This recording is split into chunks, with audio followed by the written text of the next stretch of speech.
بسم اللہ الرحمن الرحیم۔ نبی اکرم صلی اللہ علیہ وسلم بطور ماہر نفسیات سیدہ سعدیہ غزنوی۔ پیش لفظ: تخلیقی لحاظ سے انسان قدرت کا ایک مکمل شاہکار ہے۔ اس میں سوچنے، سمجھنے، فیصلہ کرنے اور اپنے گرد و پیش سے تاثر حاصل کرنے کی صلاحیت موجود ہے۔ وہ اگر اچھے ماحول میں رہے، اچھی رہبری پائے تو وہ اچھے کردار کا مظاہرہ کرتا ہے۔ اگر وہ غلط تربیت پائے، اسے اچھی سرپرستی میسر نہ ہو، محبت نہ ملے، زندگی کی دوڑ میں بے سہارا چھوڑ دیا جائے تو وہ اپنے ناپختہ ذہن سے درست فیصلے نہیں کرتا بلکہ آوارگی اور جرائم کا مرتکب ہوتا ہے۔ مغربی ممالک میں کم عمر مجرموں کے حالات زندگی کی تحقیق سے یہ ثابت ہوا کہ ان میں سے اکثر وہ تھے جن کے والدین نے انہیں چھوڑ دیا تھا۔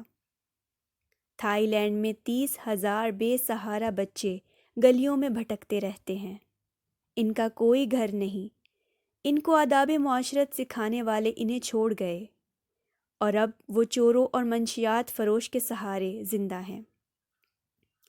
ہمارے آس پاس کے یہ مسائل اتنے گھمبیر ہیں کہ ان سے آنکھیں بند کر کے بیٹھ رہنا ممکن نہیں، بلکہ ان مسائل کے سلسلے میں خاموشی اختیار کرنے والے بھی جرائم اور گناہ کی بالواسطہ مدد کرتے ہیں۔ ہر شخص اپنے معاشی مسائل میں ایسا پھنس گیا ہے کہ وہ دوسروں کے لیے اپنا وقت قربان کرنے کو تیار نہیں۔ مغربی معاشرے نے شخصی آزادی کا ایک عجیب مفہوم عطا کیا ہے کہ ہم دوسروں کے معاملات میں دلچسپی نہ لیں، کیونکہ کسی کے ذاتی مسائل میں دخل دینا تہذیب کے خلاف ہے۔ بالکل اسی طرح جس طرح کشمیریوں پر ظلم کی بات کرنے سے بھارت کے اندرونی معاملات میں دخل اندازی ہوتی ہے اور بھارت اسے سننے کو تیار نہیں۔ حال ہی میں ایک ڈکیتی کے مجرم جب گرفتار ہوئے تو وہ چاروں اچھے گھروں اور اچھے خاندانوں کے زیر تعلیم نوجوان تھے۔ ان کو ڈکیتی پہ آمادہ کرنے میں غربت یا محرومی کو کوئی دخل نہ تھا۔ ان کے سرپرست موجود تھے اور پڑھے لکھے تھے۔ وہ اونچے گھروں میں زندگی کی جملہ سہولتوں کے ساتھ رہنے کے باوجود جرائم کی دنیا میں آ گئے۔ ممکن ہے کہ ان کے والدین اپنی مصروفیتوں میں اتنے منہمک رہے ہوں کہ بچوں کو سکھانے اور کردار بنانے کا فریضہ ملازموں کی تحویل میں رہا ہو۔ اس واقعے کے اسباب میں جائیں تو آئندہ کے لیے بہت سی مفید باتیں معلوم ہو سکتی ہیں، لیکن ہر بچے کی غلطی کے اسباب کا پتہ چلانا اس لیے ممکن نہیں کہ اتنے تربیت یافتہ ماہرین نفسیات کہاں سے آئیں کہ وہ ہر خطا کار کے باعث جرم کا پتہ چلانے میں لگ جائیں۔ والدین خود بھی پریشان ہیں کہ ان کے بچے ان کی مرضی کے مطابق نہیں چلتے۔ ان کے امتحانوں کے نتائج وہ نہیں جن کی انہیں توقع ہے، بلکہ اب اکثر والدین اس امر پر مجبور ہو گئے ہیں کہ وہ امتحان کے نتیجے کو اپنے اثر و رسوخ اور مالی وسائل کے مطابق ترتیب دلائیں۔ ٹیوشن سے ذہنی نشوونما پر برا اثر پڑتا ہے، مگر یہ مجبوری بن گئی ہے۔ یہ مسائل کسی اچھے اور قابل اعتماد حل کا تقاضا کرتے ہیں۔ جدید نفسیات مسائل کو بیان تو کرتی ہے، لیکن ایسا حل مہیا نہیں کرتی جس پر ہر شخص عمل کر سکے، یا بگڑے بچے کو سنوارنے یا ہیروئن کے مارے ہوئے کسی شخص کو عملی زندگی میں آسانی سے واپس لا سکے۔ انہوں نے انسان کو جانور بنا کے پیش کر دیا اور اس کے ذہن اور کردار کو الجھایا ہی نہیں بلکہ اس کی شخصی انا کو مجروح کر دیا۔ انسان کی سوچ، خیالات اور ان کے رد عمل کا اظہار ایک میکانیکی عمل نہیں، بلکہ اس پر اثر انداز ہونے والی کئی چیزیں اور بھی ہیں، جن میں سب سے بڑا ہاتھ روحانیت کا ہے۔ خدا کا وجود برحق ہے۔ اس نے انسانوں کی سہولت کے لیے ایک نظام کائنات مرتب کیا ہے، جس سے فائدہ اٹھانے کا طریقہ سکھانے کے لیے اس نے ہادی بھیجے۔ انہوں نے زندگی کے عملی پہلو سے صرف روشناس ہی نہیں کروایا، بلکہ اپنے کردار کو نمونے کے طور پہ ہمارے سامنے رکھ کر بتایا۔ ذہنی اور جسمانی طور پر تندرست زندگی گزارنے کا صحیح اسلوب کیا ہے؟ جیسے کہ قرآن مجید نبی صلی اللہ علیہ وسلم کے اسلوب حیات میں دوسروں کے لیے افادیت کا پتہ بتاتے ہوئے فرماتا ہے کہ تمہارے لیے رسول اللہ صلی اللہ علیہ وسلم کی زندگی اچھے کردار کی بہترین مثال ہے۔ ان کے چلنے پھرنے، بود و باش، کھانے پینے کے انداز، کردار، لباس ہی میں نہیں بلکہ انداز گفتگو میں بھی سیکھنے کے بہترین نکات تھے۔ وہ گفتگو کے اسلوب میں لوگوں کے دل جیت لیتے تھے۔ ان کی زندگی میں عجیب و غریب مقامات ہیں، کبھی وہ شفیق باپ ہیں اور کبھی حلیم دوست، اور کبھی میدان جنگ میں ایسی فوج کے کمانڈر ہیں جس کا ہر فرد ان کے اشارے پر اپنی جان دینا فخر سمجھتا ہے۔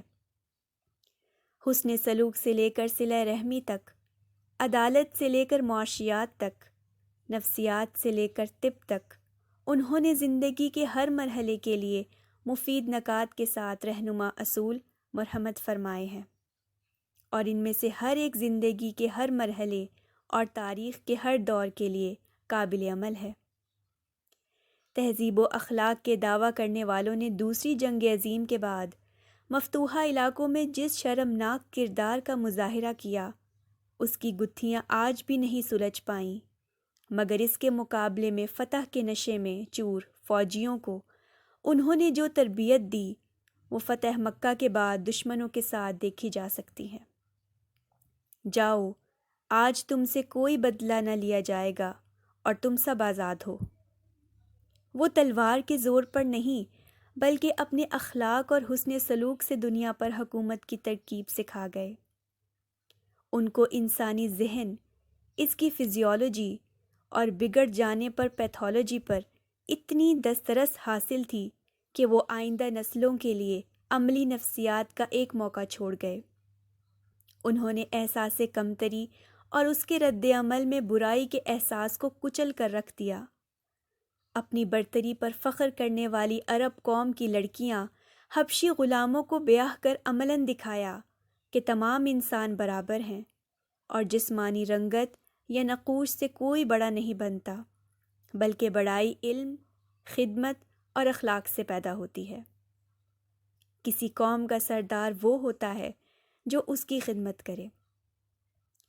انہوں نے جس معاشرے کی بنیاد ڈالی وہ مختلف صورتوں میں مربوط ہے۔ اس سلسلے کی اگر کوئی ایک کڑی نکال دی جائے تو افادیت متاثر ہو جاتی ہے۔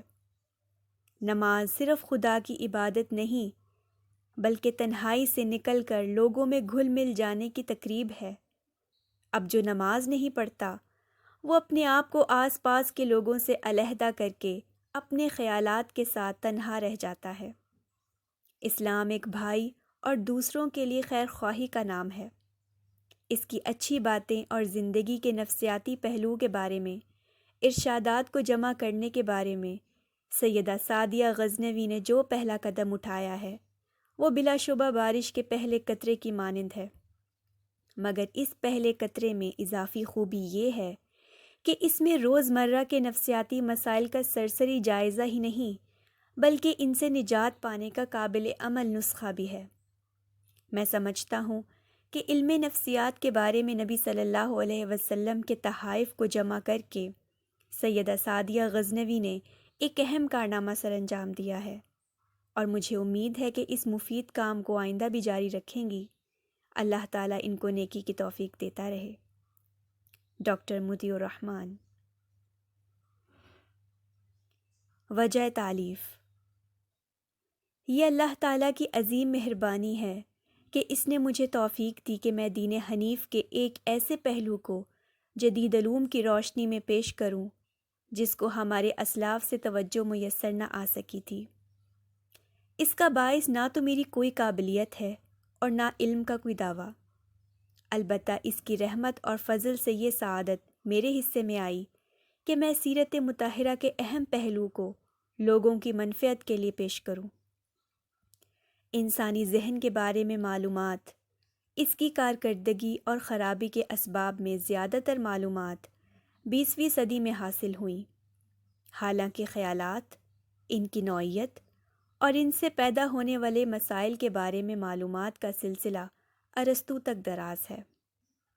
اس نے خوابوں کے بارے میں مشاہدات کیے اور عین ممکن ہے کہ اس کے علم کا ماخذ حضرت یوسف علیہ السلام کی عنایات ہوں۔ الہامی کتب میں خوابوں کا ذکر ان سے پہلے کے ادوار میں بھی ملتا ہے، مگر اس کو فنی حیثیت انہی کے ہاتھوں میسر آئی۔ انہوں نے خوابوں سے ملنے والے استعاروں کا عام فہم ترجمہ یا تعبیر کا علم لوگوں کو سکھایا۔ پھر حضرت دانیال علیہ السلام نے اسی موضوع کو آگے بڑھایا، مگر انہوں نے شاگرد نہ بنائے۔ اس علم کو علمی حیثیت پہلی مرتبہ نبی صلی اللہ علیہ وسلم کی زبان مبارک سے ملی۔ انہوں نے لوگوں کے خواب سنے اور تعبیریں بیان کرنے کا باقاعدہ وقت مقرر کیا تھا، اور ان سے یہ علم سیکھنے والوں نے اسے اسی اہتمام سے آگے چلایا۔ خواب کی تعبیر بیان کرنے والے کے لیے معبر کی اصطلاح بن گئی، کیونکہ انہوں نے اسے باقاعدہ علم بنا دیا تھا۔ توریت مقدس میں خودکشی کے متعدد واقعات مذکور ہیں، مگر ان کے عمل کو برا نہیں بتایا گیا۔ دوسرے مذاہب میں خاوند کے ساتھ خود کو جلا لینا یا بادشاہ کی خوشنودی کے لیے پیٹ میں تلوار گھونپ لینا، دوسروں کے گناہوں کا بوجھ کم کرنے کے لیے خود سوزی وغیرہ کی رسوم کو متعدد مذاہب کی سرپرستی حاصل رہی ہے۔ انسانی جان کو اہمیت پہلی مرتبہ نبی صلی اللہ علیہ وسلم نے دی، اور اسے ضائع کرنے کے لیے خودکشی یا انسانوں کو رنگ، نسل یا جسمانی نقائص کی بنا پر حقیر جاننے کی رسم بھی انہی نے ختم کی۔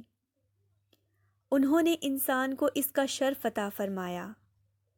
انسان کی خودی کا تصور بھی انہی کی عطا ہے، جس پر پوری انسانیت کو ان کا شکر گزار ہونا چاہیے۔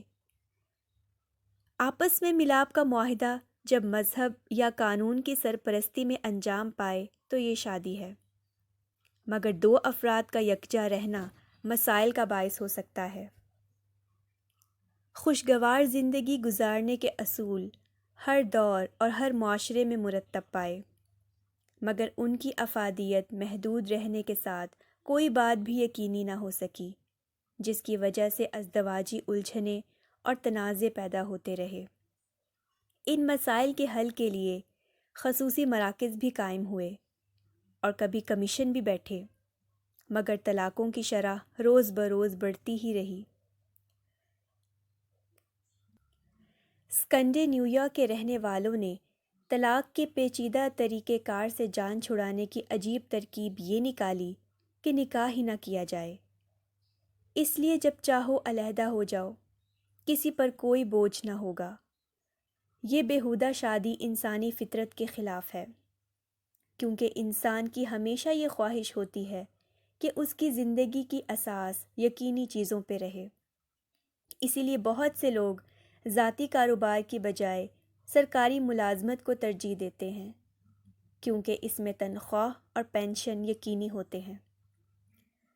اسلام نے ازدواجی مسائل کے ہر حصے کو اتنی تفصیل سے حل کیا ہے کہ ان کے علاوہ جس کسی نے بھی کبھی کوئی حل تلاش کرنے کی کوشش کی وہ ناکام ہی ہوا۔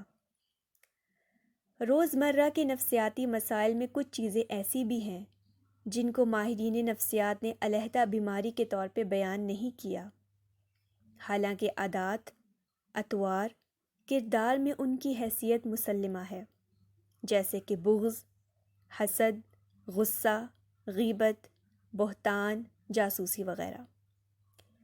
حضرت مطلب بن عبداللہ رضی اللہ عنہ روایت کرتے ہیں کہ ایک آدمی نے رسول اللہ صلی اللہ علیہ وسلم سے پوچھا، غیبت کیا ہے؟